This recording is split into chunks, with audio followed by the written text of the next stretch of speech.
Welcome to my channel. In this video, we will be discussing about the persons who conflict with everyone. In everyday life, most people experience a mix of relationships. With some individuals, they share warmth, trust, and ease. With others, the relationship remains neutral, shaped only by circumstance rather than closeness. There are also a few people with whom tension, misunderstanding, or dislike may naturally arise. This is a normal part of human interaction. Differences in personality, values, temperament, habits, communication style, and mutual interests often determine the quality of relationships. No person is equally close to everyone, and no one is liked by all. In that sense, occasional conflict is neither unusual nor alarming. It is a natural outcome of human diversity. However, there are some individuals who seem to fall into conflict repeatedly with almost everyone around them. At first, they may appear friendly and cooperative. They may establish seemingly good relationships with neighbors, colleagues, friends, or relatives. Yet over time, misunderstandings begin to grow, and those relationships gradually deteriorate. Eventually, they may find themselves in strained terms with many people in different areas of life. When such a pattern repeats itself again and again, it becomes difficult to explain it only by blaming circumstances or the faults of others. If one person is consistently surrounded by broken relationships, constant disputes, and recurring complaints about others, it is reasonable to consider that the difficulty may lie, at least in part, within that person's own behavior, attitude, or way of thinking. This does not mean that the person is always entirely wrong, nor does it mean that everyone else is always right. But when conflict becomes universal and repetitive, self-examination becomes necessary. A common feature in such situations is the strong belief that one is always right and others are always wrong. This mindset can be dangerous because it closes the door to reflection. A person who sees every disagreement as proof of other people's ignorance, jealousy, cruelty, or incompetence may never pause to ask whether their own words, reactions, or assumptions have contributed to the problem. Human beings naturally defend their own viewpoint. Most people justify their actions to themselves. But when this becomes rigid and habitual, it prevents growth. A person may begin to interpret every conflict as persecution rather than feedback. They may see themselves as the victim in every situation, even when their own conduct is pushing others away. Such thinking often hides deeper issues such as insecurity, pride, emotional immaturity, poor communication, or an inability to tolerate criticism. In some cases, the person may not even be consciously aware of these tendencies. Self-reflection sounds simple, but in practice it is one of the hardest things for any person to do, honestly. Looking inward requires humility. It requires the willingness to admit that one may have misunderstood others, overreacted, spoken harshly, or acted unfairly.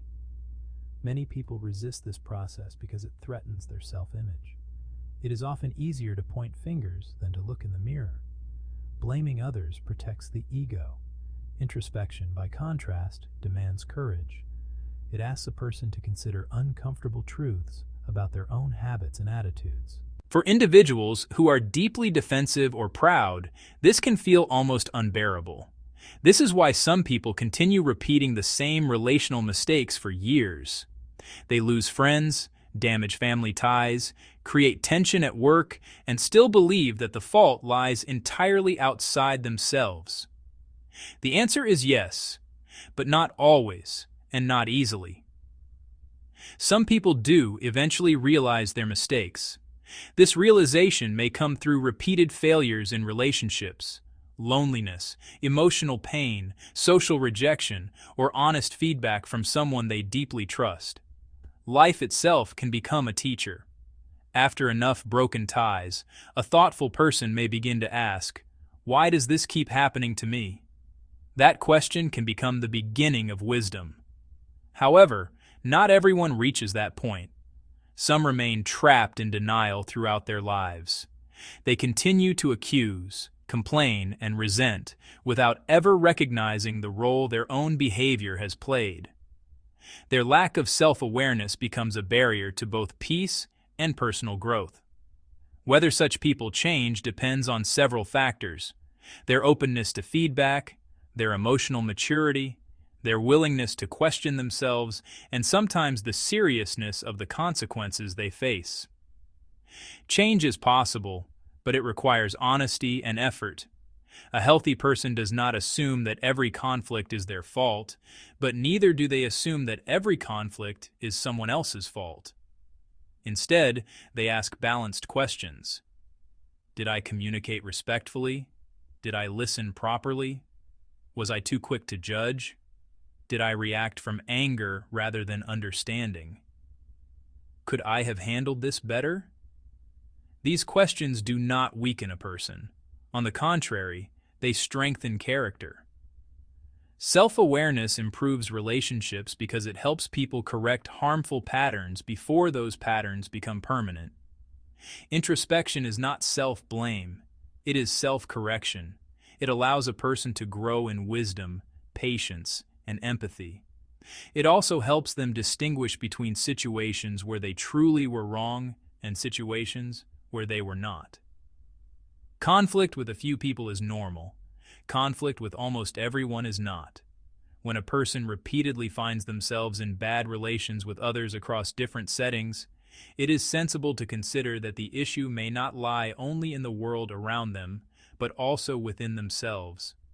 The refusal to examine one's own nature and behavior can turn temporary misunderstandings into a lifelong pattern of isolation and resentment. Still, human beings are capable of change. Those who are willing to reflect honestly on their attitudes, reactions, and treatment of others can gradually improve their relationships and their inner life. The real turning point comes when a person stops asking only, "Why are others like this?" and begins asking, "What is my role in this pattern?" That question does not solve every problem, but it is often the first step toward truth, maturity, and healthier human connection. If you enjoyed the video, don't forget to like, comment, and share it. Subscribe to my channel for more content on relationships and family, social issues and empowerment, mental health and personal growth, and a variety of other topics.